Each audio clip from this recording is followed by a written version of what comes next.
The mic sorted down on this one too. Sheesh. Imagine audio in 2019.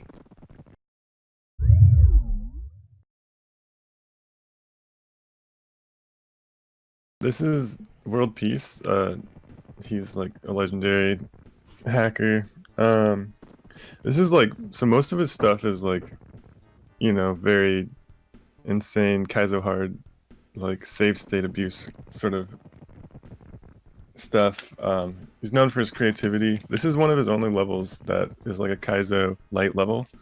One of his only like RTA viable levels. And I'm very grateful for that because this is just a lot of fun. Basically this whole level is kind of like a puzzle that you have to figure out. Forces you into doing very specific things in a very interesting way. Oops. I'm probably not going to talk too much so I can focus on the gameplay, but I'll try to point out some things as I come along. World Peace is pretty well known in, I think, all aspects of the community here. I certainly started knowing him from his VLDC entries. And just being really impressed by the levels of creativity that he was always able to show, no matter like what contest he is building for. And while I'm not personally familiar with this one, I assume it will be no different here. World Peace is one of those names where even if you don't know if you've played a level by them, you have definitely had your SMW experience impacted by them, just because of the sheer amount of ASM and music and graphics and all of the other just mountains of stuff that they've provided the community over the years. It's true, because in VLDC you have, if you've participated in VLDC, you probably have the exact same kind of influence, because I remember, I think he won, it was either VLDC 7 or 8, and I think block snakes were featured in his level, and like the next year's contest was like block snakes the contest. So I don't know. I just remember making some lighthearted jokes with a friend of mine about, oh, what did World Peace do this year? All right, expect to see that next year in the contest. And it's a bit glib, but it was basically true to an extent.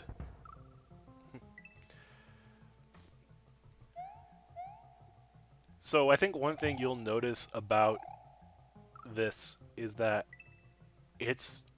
this is not a race level. Like, this was not meant to be run blind fast. And when we're doing playtesting for Romhack races of levels, we try to help our creators make their level more racer friendly, if you will. Make it more accessible to people to expect to complete in a 2-hour setting. There is no such limitation on that here. Yeah, we should emphasize that this, like, we're not expecting people, we're not looking for Kaizo contest entries to be race levels necessarily. The judges are not going to be racing them. There is no timer or anything like that. So take your time. You can let the player take their time, or you can choose to do something faster. But the point is, there's no expectation that this is actually going to be a race. So don't feel that you have to build your level the way you might build a race level. Now, that said, that's not a ticket to just go ham on unethical nonsense. It's true. Judges are human. Don't abuse them too much. The biggest challenge with doing chocolate level design contests, and this has been a point of contention in some of the VLDCs and other contests that we've had. Have been, you know, time limits. Chocolate does not have time limits. We've instituted time limits in the last VLDC, and we did for the base ROM level design contest as well. And I know it's a contentious part, but for a chocolate contest like Kaizo or the later coming chocolate level design contest next year, that won't be a thing. So it does mean technically you can make levels as long as you want, but you know, I mean, if a level is way too long, you can lose points for that. The judges can score you off for like essentially for wasting their time. Do you just too long, not enough, not interesting enough, whatever. We do have a, I believe we have a technical limit of, I believe it's 5 sub levels, or like one of the things you'll see here is obviously like lunar magic lets you do anything within a level, within like a level number. And we're not going to have, like, don't create a, like, 7 exit 1 level entry. Yeah. I think there might be an exit limit on this thing. I forget what the rules state. But again, that's all gonna come out on the 13th when we post the full official rules and submissions. But like what you're seeing here, with Medusa's Lair, there's nothing particularly over the top long and over the top chocolate. It's just solid level design. I feel like the chocolate, like a chocolate setting, doesn't usually occur in Kaizo stuff for whatever reason. Probably because it's very easy for people to just pick up and make a level and not have to worry about. I mean,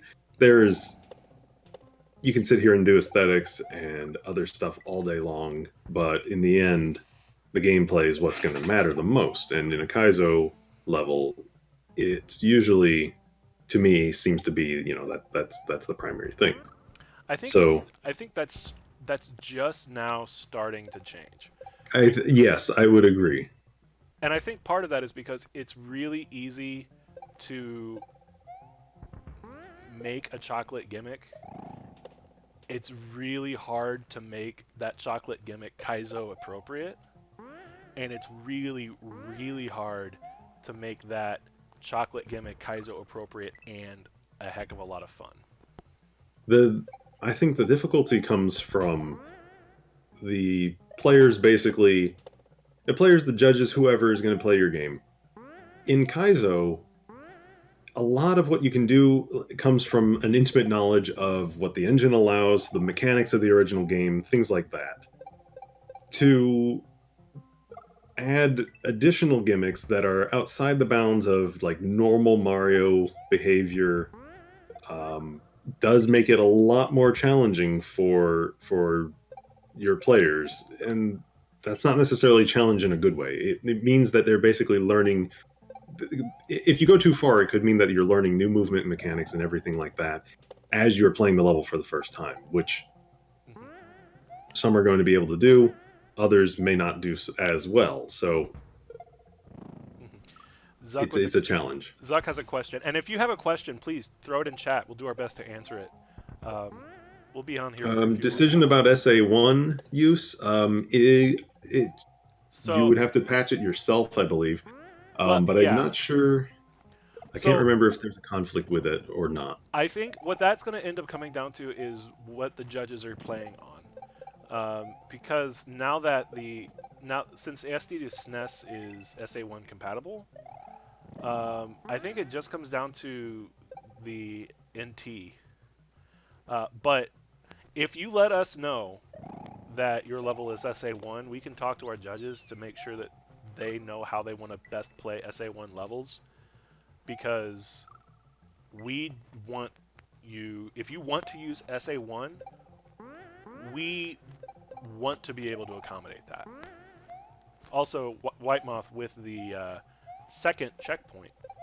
I wanted to show off something here. I thought this is something I've only ever seen in this level, but there's a Kaizo block here. You can't see it right now, If I hit it and then I come back again, it's actually outlined, which is really awesome. Interesting. Yeah. I imagine that that's got to do with item memory settings or the way that the the retry patch ends up reloading states in a level. There's a whole bunch of stuff you can do with item memory and object memory in SMW that I do not fully understand. Well, if anyone does, it's world peace. Yeah, World peace it's might be probably one of the stuff with 10. it's probably stuff with Z ordering and object memory. Z ordering being placing objects on top of other objects, and when they get loaded back in, sometimes they disappear. It's like how you use Yoshi coins to hide doors or other things. There we go. There Finally it hit is. it. Imagine struggling to hit a Kaizo block. There. One thing I did want to mention is I know a lot of our creators and a lot of our communities use the Romhack Races base ROM to build their levels, and we as a community require our race levels to be built on our base ROM. We are not requiring KLDC entries to be built on our base ROM. If you want to use our base ROM, awesome. I mean, it's there for you by all means. You can use any base ROM you want. You can go and use the VLDC 11 base ROM if you really want it. You can go and use the BLDC base ROM if you really want it. And the BLDC base ROM has a lot more stuff on it than ours does. The only thing it doesn't have is the retry patch, and you'd be on your own for trying to get that patched. For some reason, I believe there were conflicts with it when we were setting up because we thought about using it. So if you want to use that, it's going to be on you to make sure that they are compatible. But yeah, like we know that a lot of people like a lot of creators have their own very particular setup in terms of what patches they like and don't like, and we don't want to force anyone to use something they're not used to for this. Yeah, and so for instance, the Romhack Races base ROM is not SA1. The BLDC base ROM is. as is the VLDC 11. Yeah, thanks to Xandro in chat for mentioning that. So yeah, if you choose to use the base ROM, it's up to you to make sure that it's compatible with the one patch that we're going to require.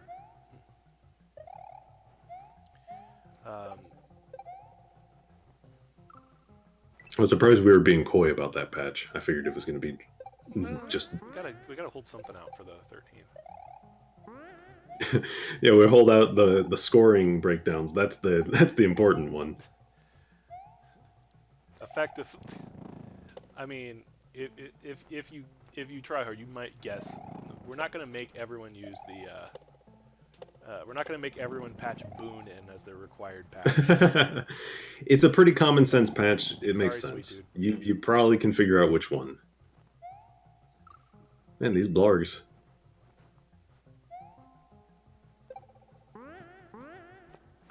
Shockingly, this is still a hard level.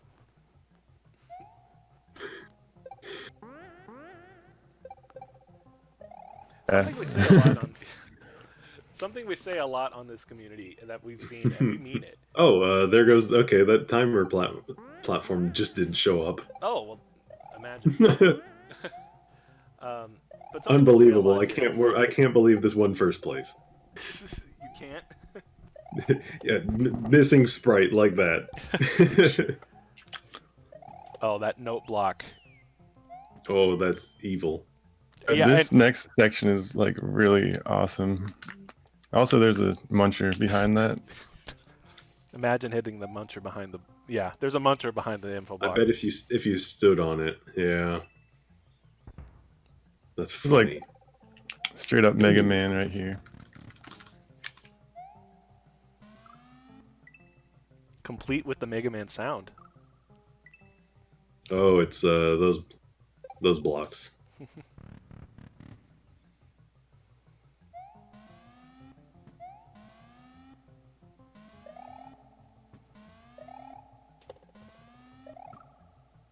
part gave me some trouble when I was playing this yesterday, so I'm glad I replayed this recently. And see, Strizer, you knowing that these blocks are called Yoku blocks is one of the reasons why you're a judge.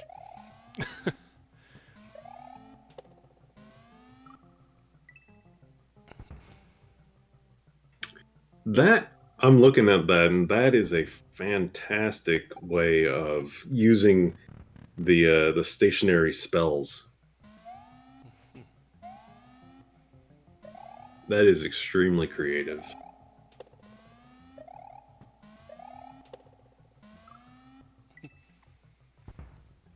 I don't know. This whole level just like it's got so many sections, and each one is like completely unique. It looks like it's got a good flow to it, like the time that you took to get over to here.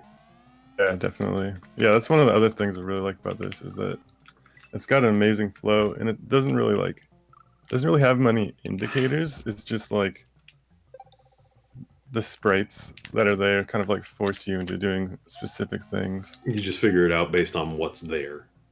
Yeah. And like the time platforms make you move fast, so you aren't sitting around, so you know you got to just kind of go for it.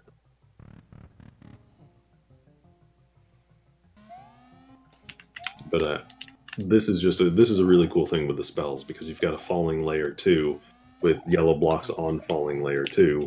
So as they come down and hit the spells, they transform into the rocks because of the way that the yellow blocks interact.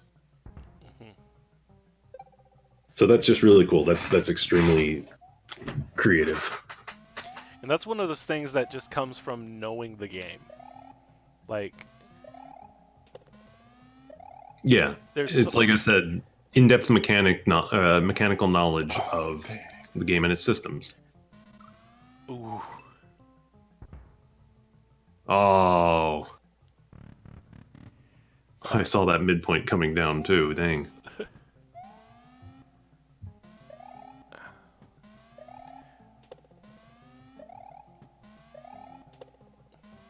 So, if anyone's interested in like some super deep cuts, and now we just wait. Hey. There it is. This next section, you literally cannot turn around. Oh. It's an. Literally, no, like he's trying. So you backwalk. Yeah. Usually this, you don't have to wait. Oh, that's nice.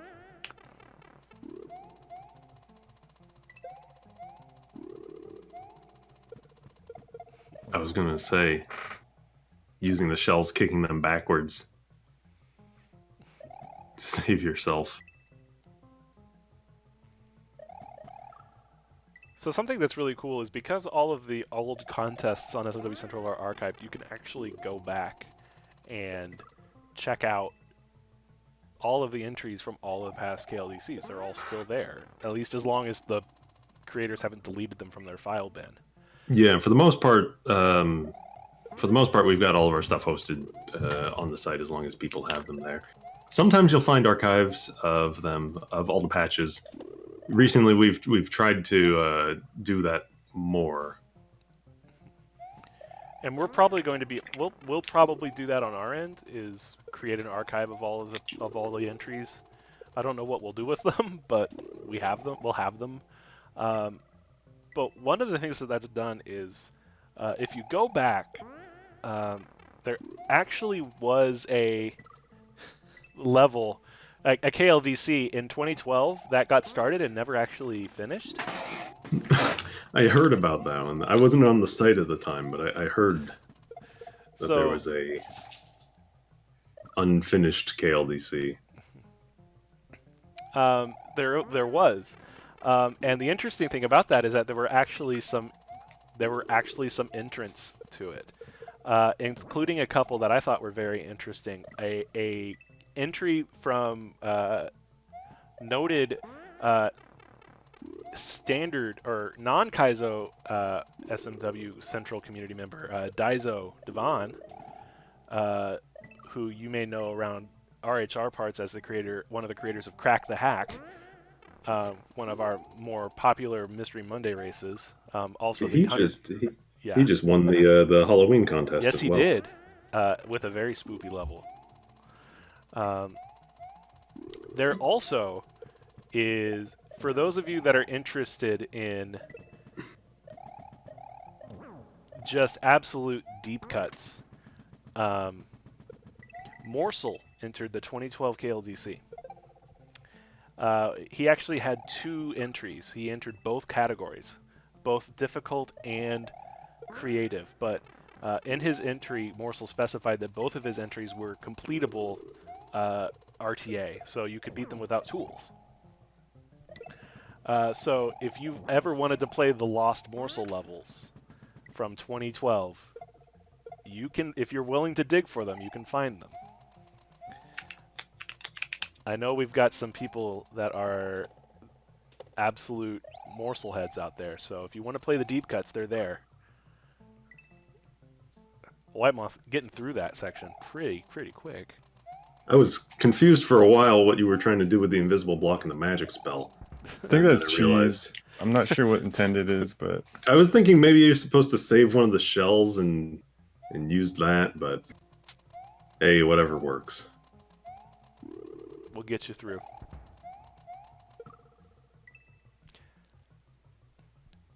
So, FP, you mentioned that for a long time, Kaizo and SMW Central really didn't get along very well. It's true. It's true, and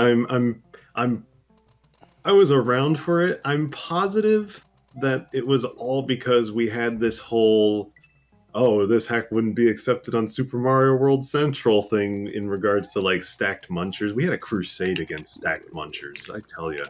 The dumbest things we go up against, man. But so we had this whole thing about stacked munchers. They can, become jokes, but we didn't allow hacks on the site that had them because we thought that it was a very shoddy aesthetic kind of thing. And Kaizo at the time, even the original Kaizo Mario World, used stacked munchers all over the place. So it was essentially antithetical to what we felt were acceptable aesthetics. And I think it kind of just spun off from that. Also, the fact that it was just really hard and we didn't really have a place on the site for it. We also had a crusade, not a crusade, but like we had a big thing against what we described at the time as YouTube hacks, which were basically level 105 edits, as we would call them. Level 105 is the first level in Mario World. It is the level that Lunar Magic opens to. So most people starting out with SMW hacking will edit level 105. So you would often see people come in and post their Yoshi's Island 1 edits as like levels. And we had this whole thing where like you cannot, do not post 105 edits on the site in the hacking subforums because we were just getting flooded with them years ago.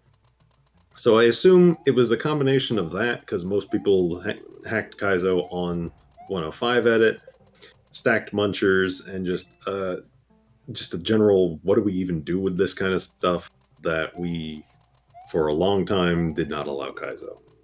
Or at least we didn't allow them to be submitted to the site. You could still talk about it. We didn't stop people from discussing or anything like that. But it just was we didn't actually accept it into these sections or anything like that. Do you know when that changed? I think it changed after I left staff the first time, which I would have left at around 2012. So I guess it was before then. Or no, it was after that point. So I'm not sure exactly, but I'm going to guess around late 2012, early 2013. I mean, we had these official Kaizo contests at the time, but we just didn't have section support for a while.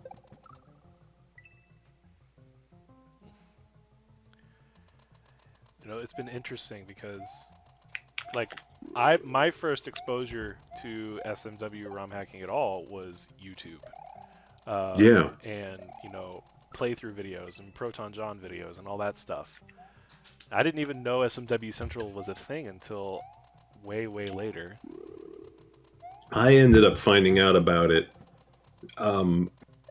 Oddly enough, I found out about it because I was trying to hack Super Metroid. And I learned about it probably around 2004, 2005, something like that. And I discovered sites for hacking Super Metroid, and they eventually led me to ACMLM's board or Acklam's board. I don't know how you ever pronounced that thing, but it was a site that was around. It was basically the ROM hacking site up until about 2007. And so I was on there, and they had a Mario hacking community in there, and I was like, Super Metroid hacking is really hard. Mario seems a little easier. Ooh. Wow. These... Oh, no. There's But actually yeah. another Kaizo block right before the midway. Oh, that makes sense.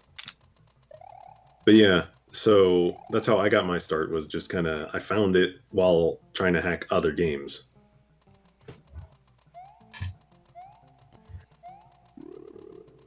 But I remember seeing on YouTube plenty of stuff, seeing the original Kaizo. I also remember Proton John and others like him. Raukau. And yeah, it just did a lot to inspire, I think, the community to move forward. And eventually, S&W Central was created, I think around 2005. It was either 2005, 2006. I'd forgotten. I'm here. I am. I'm an admin. I've forgotten what what year the site was founded at, because I'm not that. Yeah, I don't remember what year it is anymore. Imagine trying to explain Raukau to someone in 2019 who had no idea who they were or what they did. Yeah. So he's this guy, he plays video games on the internet, and he says a lot of nonsensical things, but he's really charming in either way. Close enough, I guess. There you go. There's my elevator pitch for him.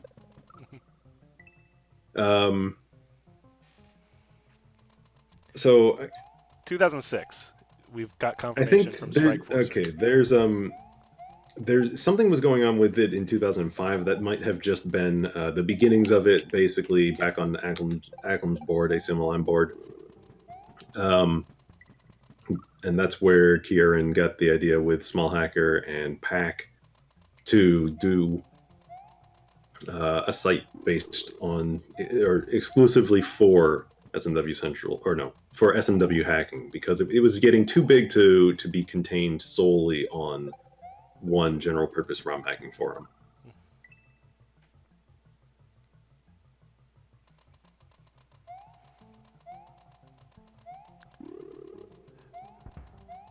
So, for those of you that may be wanting to give this a try yourself, I know a lot of people, I know a few people have definitely played this before, but if you're interested, There it is. yeah, if you're interested, oh, I didn't know what you were saying at first. That's what you meant. That's what you meant. I forgot that you were trying to hit those. Yeah, I was trying to show that off. Yeah, totally. So considerate of the viewers. Never made an SMW level before. Is the Romhack Races base ROM just a version of SMW pre-patch with all the common sense Kaizo patches like retry? Essentially, it is a patch. It is not a ROM itself. But yeah, it's a patch that you apply to a Super Mario World ROM, and it comes with a variety of fixed patches and the retry system, I assume, and some more things. Yeah. It's something we ask all of our creators to start from, just honestly at one point, so that we can easily build our season collabs. That said, like I said earlier, not a requirement. By the way, H. Oh, nice.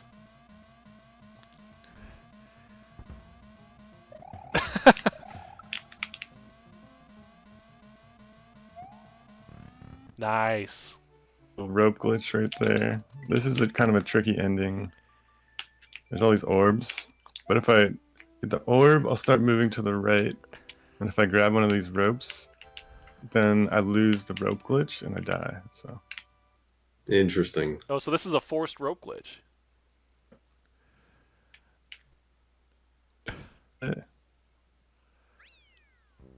Oh, I see. You have to go right There you in go. between. Yep, that's it. GG. That was fun. That was Thanks good. for letting me do that. Of course. The cast and crew of the level right here. We got the rock, magic, check. Oh wait, do I have this? 1 second. These guys, The blarg. and the rope. Yeah. Yeah, that's it. Shout out to the blarg. Shout out to World Did he Peace. not give a casting for the time lift? Dang. But one of the things about this level that's not readily apparent. Actually, I I have don't think 70. time lift fits in here. I have 78 lives and 1 bonus star. So basically, this has a built-in death counter, basically. So like every time you die, you lose a life. If you go down to 0, it resets to 99, and you get 1 bonus star. So that's how you can kind of keep track of how many Oh, so that's deaths why you it have in kept this level. that's why it kept changing. I saw that I saw the lives counter changing as you went. Mhm. So Yes. what is that? 122 deaths? Something like that. That's not bad. That went better than I expected. That was like a half hour, something like that. Yeah. We didn't run timer on it, but yeah, it wasn't bad. And that's, I mean, this is That's just one example of a Kaizo level. Do you think that you can do something like this? Give it a shot. If you think you can do something not at all like this, but still considered a Kaizo level, give it a shot as well. Yeah. Before we go, White Moth, did you want to talk about, like, you know, as someone that's going to be judging these, some of the stuff that you're looking forward to, or some of the things that you are excited about? Yeah, I don't know. I'm excited. There's gonna be. I don't really know what to expect. I'm guessing there's gonna be a wide variety. I'm kind of worried about how many people are gonna join. Obviously, I hope a bunch of people join, but it's gonna be a lot of testing. That is always a concern. Please play test your levels before submitting them, so the judges don't have to play test as they judge. It's true. Make your levels as good as possible, so I have the most fun. That's what's most important, is me having fun, personally. And if White Moth doesn't have fun, you'll get a low score. That's how this works. I just like to see creativity and stuff that's fun. Yeah. But yeah, unless anyone has any questions at all, is there an official place to get open feedback on levels? I assume a lot of entrants submit blind with feedback from friends. We are going to set up, both in Discord and on SMW Central, places for creators to share their levels in progress, so that the community can hop in and give support and feedback. There's no reason to submit blind. You don't have to. Like, it's not a requirement. You're allowed to do whatever you'd like. We are going to set up and encourage people to talk with each other and just get testing feedback and everything like that. There will be, like we're talking, saying there will be places on Discord. There will be places on SMW Central. Depending on how I set it up over on SMW Central, there may even be the ability to make individualized threads for your specific level. So if you want to post your level, say, hey, this is my level. Here's some screenshots of it. Somebody please play test it, link a patch to it, and get feedback like that. For sure. So unless anyone has any other questions, I'm on Discord. FP is on the SMW Central Discord. I'm on the RHR Discord. Please ask us. We want to help answer as many questions as possible so that you feel comfortable entering. Our goal is not to gatekeep. Like, we don't want this to just be a Velvet Rope VIP creators only. This is for the entire community. So if you have a question, please find us and ask us. We'll do our very best. I want to see as many of you enter as possible. How many entries did the last VLDC get? The last VLDC got 115 entries. But that was not the biggest the VLDC has ever been. The largest was VLDC X, which was, I think, 180 entries. I'm not It gonna. will probably not going to get that high. Maybe I'm thinking the community's big enough. I could see us breaking 100 here. Be on the lookout. January 13th. We're gonna post this thing. It's gonna go live. It's gonna be huge. There will be notifications before it starts. Yes. And in the meantime, over on SMW Central, coming up on the 3rd, we are starting our SMW Central Creativity Convention for Winter 2020. It is our biannual, essentially our own little E3, and we do it. Is it biannual? Is that every two times a year? We do it two times a year. No, that's twice right. a year. Biannual. And yeah, and basically it's a place where people can come and show off whatever they're working on.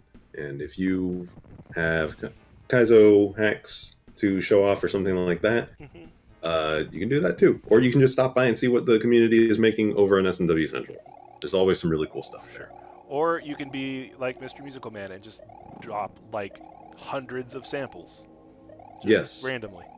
Or big graphical tile sets, or the ASM request threads, stuff like that. Like if you can think of a cool ASM thing that you might want in your level, and it's not too crazy, too complicated, something like that, there are usually a couple ASM request threads. It's no guarantees whatever you may want will be picked and made, but yeah, you never know. Sometimes it's usually simpler things, but yeah, it's fun stuff. Xandra says that they made a Tim Allen Grunt BRR sample a couple days ago. Xandra, I'm gonna need that I'm gonna need that immediately. Please send that to me. I'm not gonna say why. Replace the sample whenever Mario gets hit and dies, but before the retry patch goes off. How limited your creativity is.